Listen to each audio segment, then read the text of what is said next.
Je suis Luc Demaret du Bureau des activités pour les travailleurs au Bureau international du travail. Je suis chargé des questions de droit des travailleurs migrants, des travailleuses migrantes et des questions du travail domestique. Les agences d'intérim et de placement connaissent une expansion importante.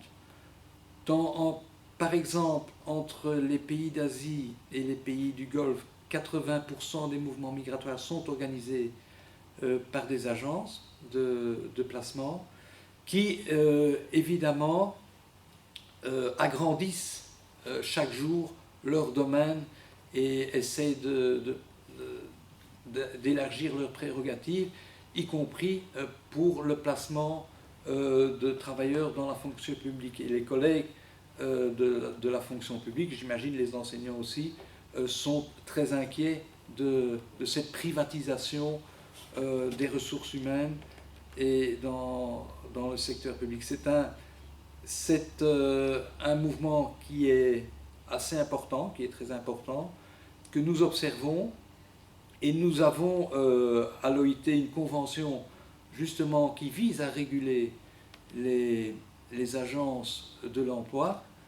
Cette convention, la convention 181, est une convention qui permet aux États qui la ratifient de réguler, voire d'interdire des agences qui ne respecteraient pas certaines normes. Disons, une des lacunes de cette convention est qu'elle ne précise pas quel type de mesures les gouvernements doivent prendre et on se retrouve donc dans une situation où les